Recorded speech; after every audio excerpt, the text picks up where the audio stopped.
Hello, ladies and gentlemen of the interwebs. We are Adventuresome Reviews, they who have mastered the hand-waving of side-to-sideness. Whoosh.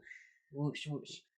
And today we are reviewing an author that we have reviewed on multiple occasions beforehand.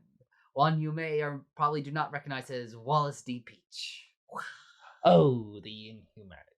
Yes. We also hope you have a good day. Now, the series, because we're doing another series, we're very into that all of a sudden. yeah, It's the Rose Quartet. Ooh, the Rose Shield Quartet.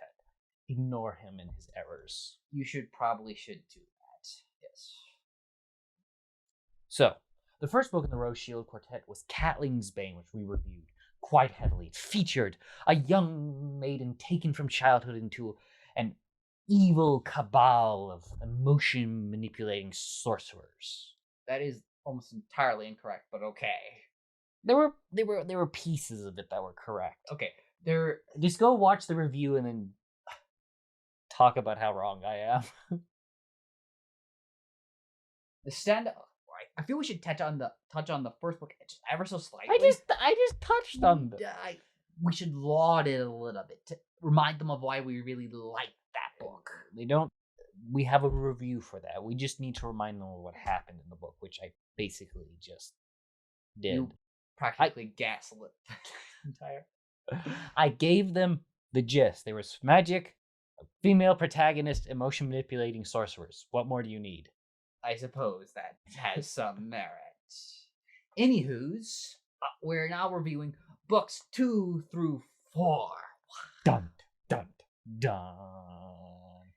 Yes. Starting with book 2, my brother. Book 2 was, for me, distinctly weaker than... Not distinctly, oh my god, this book is terrible. I've been betrayed by the author. But more of just, book 2 lacked some of the emotional... Book 2 is a little bit boring. A little bit boring, but also just... You had all these characters going through all these events.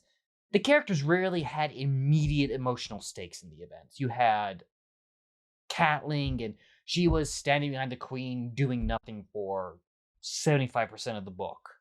Until it came time for her to do something, and she promptly failed at it. We should probably mention that Catling is now one of those emotional manipulating sorcerers that were such a problem in the first book. Yeah. The first half-ish of the book is... Also, she has the singular ability to protect others from the manipulations of her rivals and peers, which is why the queen promptly swooped her up into a contract and obliged service, that sort of thing. This book is also called the Oathbreakers Guild because mon frère decided that was unnecessary information. It is very much so unnecessary information. We gave them a series. They can find it. We have absolute faith in y'all's abilities. Completely unshakable. With fortune and luck and many adventures. Now, actually, no, give us your luck, because y'all obviously don't need it. Anyway, you were saying about the book. I was saying something about the book, wasn't I? Now that I've officially Oh, no, yeah. I was wrapping up and telling you why Catling is such a sterling protagonist for the series, and why she's currently hovering behind the back of her realm's queen. Back to you, unless you've forgotten where you were. I never forget a thing. Not a word, not a speech, not a mushroom. You're not exactly convincing me here. Anyway, so first half of the book is about Catling's training, and there are some interesting moments throughout the book, but a lot of it is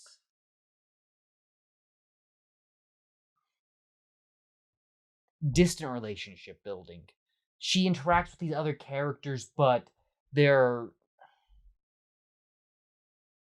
unimportant interactions. They rarely have meaningful consequences, and are rarely in meaningful situations, and that's a very good description for the first half of the book. She's there, she's training, but you ought to have a really good grasp of how the magic system works, how they manipulate emotions, how it looks, how it feels, and so she goes through this, and she does not interact with either her teachers in a way that meaningfully changes Catling's. Yeah, it's not necessarily a school arc where you see the main character learning per se, nor is she does form two relatively important bonds with classmates, and it's actually one of my favorite arcs of the story. Is she makes friends with a former rival. This the magic system is called the Influencers Guild, right? And so she one of her members of her class, a bloke named Katlin, was rapidly going down a very dark influencer path, right? And through the course of the story, he writes his course, and it's actually enjoyable. It's one of the standout theories because he is repeatedly faced with choices where he has to decide: do I continue down this path or make the turn toward light and righteousness? And there's a heavy cudgel pushing him toward the path of darkness. It's an engaging narrative, and he stumbles repeatedly throughout. He makes uncomfortable decisions, both for him toward the path of light, but for others toward the path of darkness. And Yeah. she befriends this Caden fellow throughout the book, and it's a relationship that has ramifications, or not ramifications, because it's sunflowers and butterflies throughout the rest of the series. It is not. It's not, but he's of integral importance toward the eventual, just marginally happy ending of the story. Yeah, and but going back to I enjoyed that they became friends, but so much of it was glossed over. This second book takes place over 5-6 years. It takes over a long span of time where you get glimpses and instant moments, and that made it hard to really invest in the story, for the story to have any momentum, because you're just hopscotching over a huge narrative, and that narrative is then distanced from the characters and the readers because you're not in it. Yeah, which is a bit of a shame because the narrative is really quite interesting. And another part that I really liked about the first half of the book is how the magic is actually given to the influencers. And I don't want to get too deep into it, but it involves tattoos, and there's colorful swirls of flowers across Catling's back, and there's this red bird, and it's very visually pretty. interesting. Yeah, very visually interesting. Yeah, and it's not forgotten. These tattoos are remarked upon routinely throughout all the books. Yes. Another, near the end of the book, Catling, this is sort of a more tangible example of the book being distant from what's happening. Near the end of it, /75% of the way through, whatever, Catling goes through a traumatic experience, just awful.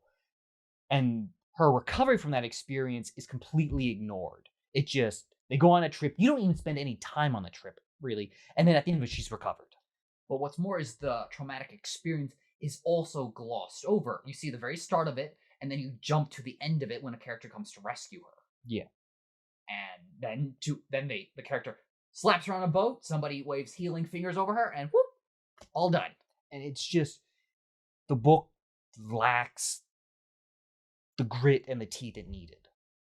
And it's just, you don't really interact with your antagonists at all. The book had to cover so much space and time. Because important things happen during the book. This book is a stepping fundamental for events that come next. Problem is, or one of my main problems with this book, and it's a problem that continues into further books, is the villain was, there's several minor antagonists, and there was one villain who is just the name that was dropped most. The villain was incredibly lackluster. He never really attempted to achieve anything. He was a better villain for Caden than he was for Catling, and he kind of lacked threat until the heroes just made a massive "why did you do that goof" mistake, and until that point he was just, this is going to be a fairly easy villain to take out. Yeah. So, but that continues. The villains throughout the series are, by and large, I disagree. There's one or two that are all right. No, I disagree. I really like the villains for the second and the third book. It is only the second book that had lackluster villains and antagonists for me. And we'll get into those when we get into those. Yes. Okay. I Any kind other- of agree with you now that I'm thinking about it, but I can't admit it because I must be right at all times. Right out of your mind. Sabuza. Okay. Any other thoughts about this book? No, I do not believe so. I would have given the second book, Oathbreakers Guild, about 3.5 stars. 3 stars. There were enjoyable moments, and I didn't find it as entirely boring, but I just didn't connect with it as emotionally as I did in the first book. Possibly one of the standout characters of the series is Catling's mentor, complicated maternal figure, Bane. And so she is another solid point to book 2. I wouldn't have given her as a the role she operates on is enjoyable, but it also suffered. It gets sidelined hard from book 1 onward. It's just it gets mentioned and it gets touched on, but it never really evolves or affects. There's never time really devoted to what it means. Vianne as a character gets sidelined hard, and it's part of it is that she is given plot points, and then the plot points are just mentioned once or twice through the course of the story. And so, she has character points, but it's not explored, and so they feel abandoned or just hollow, or whatever words you want to use. Okay, I suppose into book 3 then. Farlanders Law. This book was much stronger, probably the strongest book in the series for me. And it does this by all the issues that were in the second book are gone in this one. It takes your characters, put them immediately in the event and immediately in contrast with everything the antagonists are doing. And you do not like your antagonists. They are cheating, they are lying, and everything you want from a good villain, the book has, and the characters are right there being affected in it, posing it, and in tough positions because of their actions. And the characters are interacting with each other in a much more consistent, serious, and actual way throughout the entire series. And this is also where probably my favorite character of the series, not because he's terribly fun or anything, but just because he's my favorite character of the series, really starts to get his hair all shiny and nice. And it's Ganon, and he's the son of an underworld king who is slowly rising up to the paths of society with this pure, high moral-minded psyche, and he's dragging the entire empire with him toward a higher standard of being. He is a titanic figure. It is awesome, and he starts flirting with the queen because, of course, he does. He's like, he spent all book 2 on a slave ship, so he pops off, rescues the queen, basically flips the bird to his slave ship, and sinks an entire treasure a box of gold just to. He is a fun character. Just to flick everybody off, and it proceeds to practically marry the queen in a book or 2. He is a cool character. Gangsta. Yeah, he's absolutely baller. Yeah, I liked him too. And but he's also he has such a clear sight for where he wants the story to go, and he actively pushes it, and he doesn't. And that is something to be said, because he is an active character with agency. Catling rarely has proper agency after the first book. And to some extent, she rails against this consistently, how she has no choice and no freedom, and how she really just wants to be left alone. And it's a fairly compelling character narrative, and she also has her hands bound by events that happened in book 2 that prevent her from taking any agency for herself.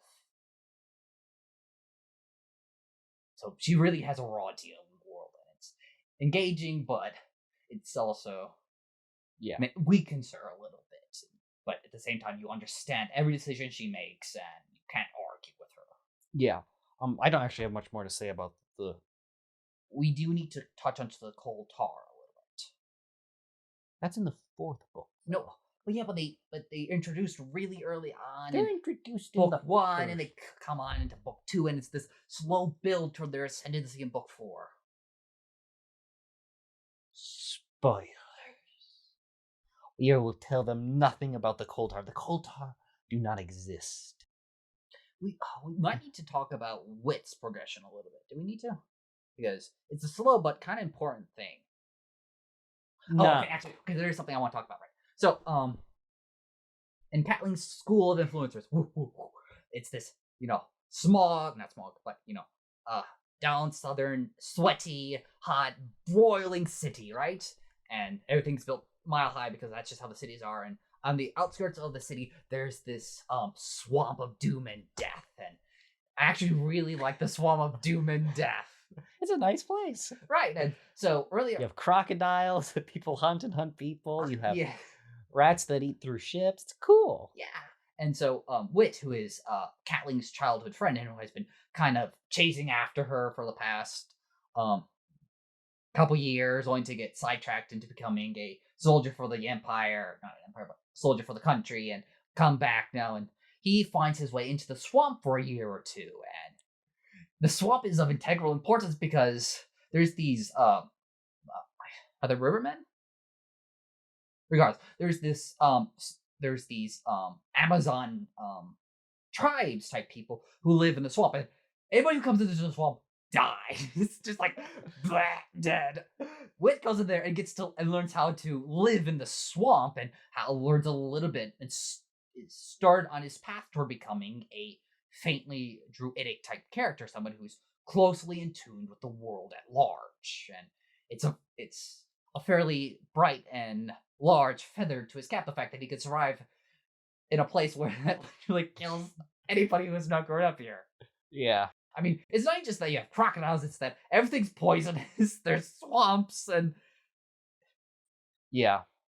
And he spends his time in the swamp in the first book. In the second book, he's more off with the military group, and in the third book, you're dealing with the Farlanders. And the world of Catling's Bane of the Shield Quartet trilogy is really unique in a way. It is completely alien. It is not an Earth substitute. Humans were brought here by spacefaring people called the First Ones or some such nonsense like that. And they live in these giant tower cities. But the world had prior inhabitants, and you can physically see the magic as light, called luminescence. You can see it in the water and in the rivers. And the original inhabitants of the world are called Farlanders, and they have 3 fingers, they have white hair, and they can use magic, and they are very druidic. And the Farlander Law, the book, is about how legions, which are the humans, are encroaching on Farlanders, and they have been encroaching on Farlanders for decades, and it's very much a reflection, or it's very similar to America conquering the Indians. The Native Americans, and it's that there's underlines of that through the entire series, and it's prepared in books 1 and 2, but it really comes to a head in book 3. And part of the reason that it is so effective is both because you were prepared for it, prepared both from the concept of you were introduced to the atrocities and the crimes and just the kind of abuses heaped upon the Farlanders. Beforehand, you're also introduced to Farlanders you like, and you're introduced to them. And they are an almost entirely benign culture. Yes, and Wit forms a very close bond with a Farlander. With many Farlanders. And so you can get to book 3, and it is an exploration, a much more in-depth exploration of Farlander culture and their histories and what they are. And as that, you have Wit and even Catling to some extent in an event, as you have allegiance encroaching and abusing treaties signed, and then ignoring any attempts to say, hey, you need to obey these treaties. We are obeying the treaties. It's the Farlanders who are doing it. So you're sitting there and you're seeing them lie through their teeth and cheat. And that is where all the emotional heft of the narrative comes from, because you're standing there staring at them lying like, you can't be doing it this. really pushes the button of you're not playing the game fairly here, And that is the complete emotional nucleus for the story and why it's so strong, because the reader becomes emotionally invested. and it's like you want the Farlanders to go war just to make the other side play fair. So book 3 is probably the best of the series. Yeah, I give it a solid 4.5 stars. Yes, very much so. I actually have nothing to chuck dirt at with. Yeah, there's the only reason it's not 5 stars is because it's not an absolute heavenly book sent down. There's not enough comedy in it. There's like no fun and games throughout the entire story, and it's just depressing. It's not depressing. It's books 1 through 3 are not depressing, even when they get dark. I never found them as depressing. The books with book 2 is probably the lightest of all of them, which is it's not because there's fun and games going on. It's just because there's less atrocities running around and tragedies, and it is a very serious. Characters die throughout the series consistently, and they're not just no-name characters. There's not really no. They only died really in the 4th book. With various Farlanders that you get to know briefly, but somewhat die. The only significant characters die in the 4th book. That's the only time significant characters die that aren't antagonists. I kind of view Catling's family as significant characters. Because you spend several... The only reason they existed was to die and to give you emotional connection to Catling. Yeah, they are plot... Yeah, but they weren't just introduced one chapter and killed the chapter later. No, they spent like a good half of the book in the book. Maybe more like a third. Regardless. But I still maintain the only exist was...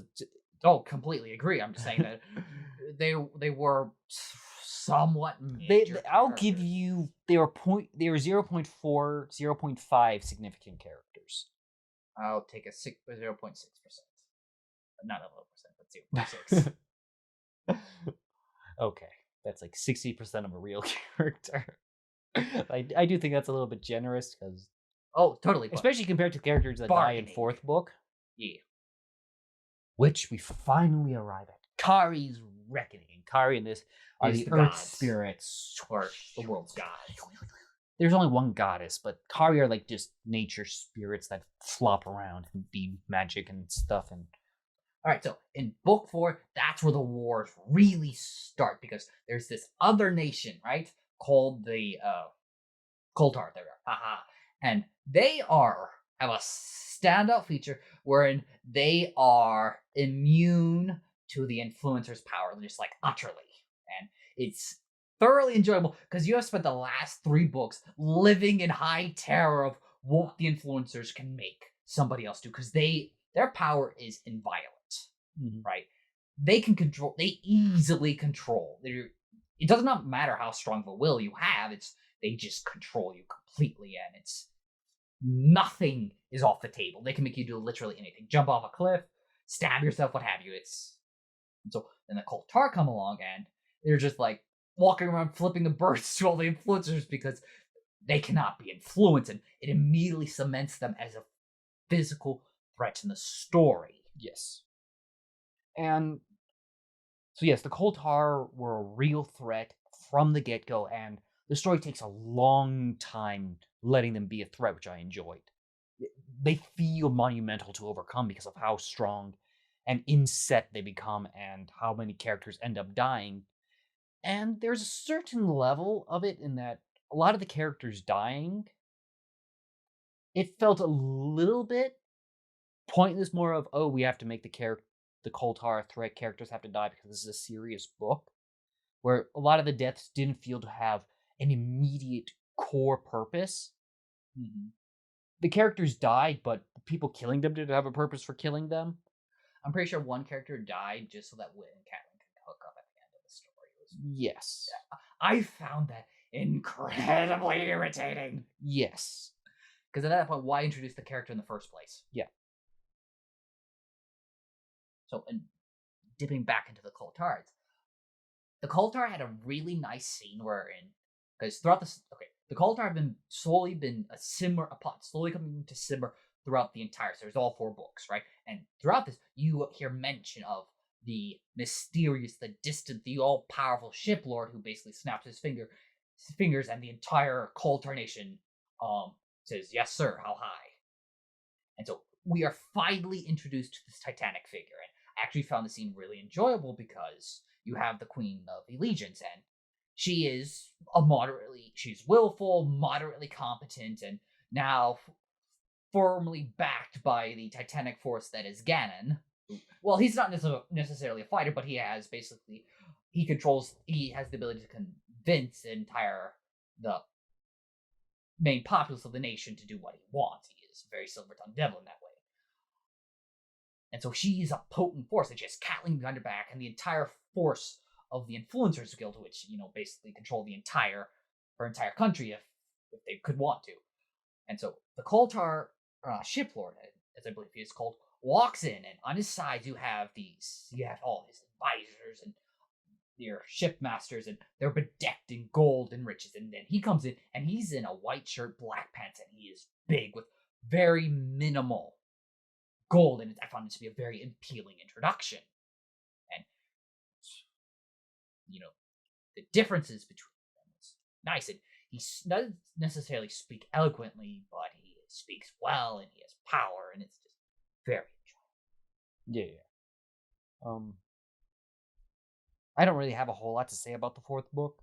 The story goes along, action, fighting. I kind of feel like the 4th book, I kind of feel like our heroes just kind of dropped the ball consistently. And you have a storyline with Bane that I just really don't like. Yeah. Kind of darkness for the sake of darkness, and everybody just kind of kills over and says, if I don't give the Coulter what they want, somebody else will give it what they want, and it'll happen anyway, and it's just sounds of supreme disgust. I wouldn't have gone that far. It is a very action-heavy book, and the author her action isn't bad, but it's not particularly strong. Also, there's the sad lamentability that most of her military forces, like the Allegiance military forces, which Wit is a part of and that defends the kingdom, uses staves. Which a quarterstaff is an alright weapon, which I don't find terrible until somebody takes a knife to fight that quarterstaff, or somebody with a battle axe, and it's just like, and it's not, oh, I have no other weapons, I better draw my knife. No, it's their knife is their weapon of choice, and it's no, you're a trained military unit. Knives are not the primary weapon. Yeah, and it's just there's no explanation for why they don't have swords or spears or any other more typical medieval weaponry, and there's also no mention of armor. Like, it would make sense if it was. They have leather armor, I think.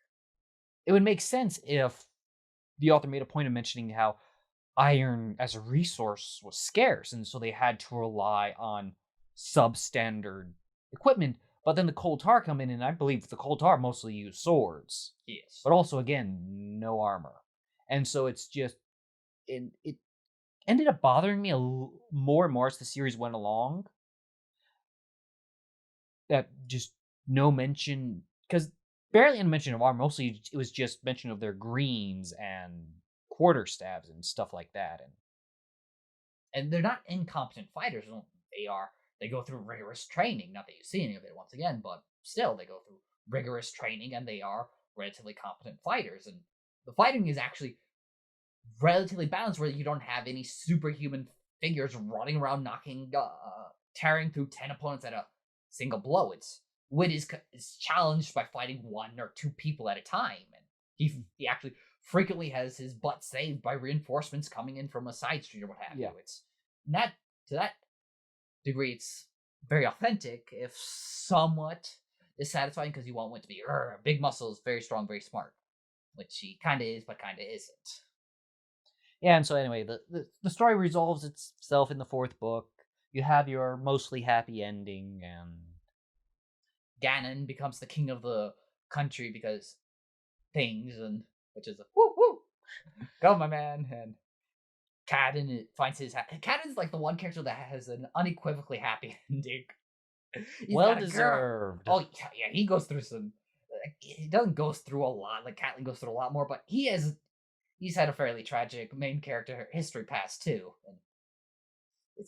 And I'm all for his happy ending. He's got kids and a wife. He was elected governor of a city. It was all sunshine and roses for that dude. Any other things to mention? This is perhaps one of the first books where I literally thought, oh my god, give the characters a break. I was actively aggravated. It's a lot of pain and despair happened for no particular reason. And we may have touched on it, but which may or may not be a feather to the book's cap that I actually thought this, but... Well, there's a certain point where misery is appealing, and a certain point where it starts leaving a bad taste in the mouth when it gets a little misery is useful when it builds character. Or animosity, and it doesn't matter too much. It's still just... I would have given this fourth book about 4 stars, right in the middle. Yeah. It maintained interest. The enemies were threatening, and it's just... I sometimes felt that some of the events were a little bit unnecessary, or... Yeah.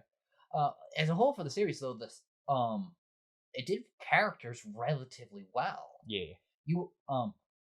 Ganon had this one friend that would only show up for 2 or 3 chapters a book, but I always knew exactly what he was because he was another one of the characters that was kind of just fun to be around. He was very bad-mouthed, and I'm behind you all the way, my friend. Let's go shove these people into a fire pit or what have you. It was an enjoyable character, and he was largely known as just Ganon's sidekick, but he was memorable, and this could be said for most of the characters. Yeah. Like, Wit was a bit bland, but Wit had a parental commander who was not bland at all, and was basically chain smoking cigars that everybody hated the smell, but he did it anyway because I'm the commander of this unit, suck it up! And the commander himself was an engaging character, nuanced and kind of balanced, and occasionally flipping the bird to the queen because, he's old and curmudgeonly, and a lot of the characters were enjoyable and noteworthy, and they weren't dropped off. Each character came up and had important roles from story to story. Like Caden's, one of my favorite things for Caden is that he becomes a safe harbor. Catling literally has this, gives him the most precious thing in her life, and says, take care of it. Caden's like, it is done. And Catling says, if Wit dies, you are next in line. And Catling goes, it is done. I will die for this thing. And it is an incredibly enjoyable relationship between Catling, who was basically started the narrative out by torturing Catling. Bullying her quite significantly. Against the rules of his, of the Influencers Guild. And the characters are just barely pretty good. Yes. Series as a whole, I would give it about 4 stars. Yes, I agree. Standard books 1 and 3, with 3 being the best of the series. Because even the 4th book, even with the Koltar, the influencers, there's a couple trader influencers, and these guys completely wreck. Even though they have a lot of their power thumped out of them by the Koltar, influencers swap sides and suddenly they become worse. You reminded how much and why you hate these people. It's just like that, such hacks and evil, and I don't like you, you're cheating. Yeah, which is always good for your antagonist. For me, the influencers are the standout feature for the story. They are such a unique, powerful, just aggravating magic system. So, 4 stars, probably well worth a read. You have to read book 2, even though it's the weakest by far. Toodaloo? Toodaloo. Fairly well, our future friends. May you go with good luck and have adventures. Beware. I thought we went over this. Look, give us your good luck, because y'all are obviously most erudite, handsome, or beautiful characters who need no such device. I am not stingy. I'm I not wish- stingy either. I Have as much wish- as- I wish to spread good fortune to all and I'm have it saying- multiply. Yes, take as much luck as you like, but just give it to us because you obviously don't need it. Well, I'm not stingy either. I'm simply advocating for the relocation of unneeded resources. You shame your house. You shame your family. You shame yourself. I can deal with a good bit of shame if I'm lucky. And if I'm lucky, you're lucky too. I bid thee all farewell.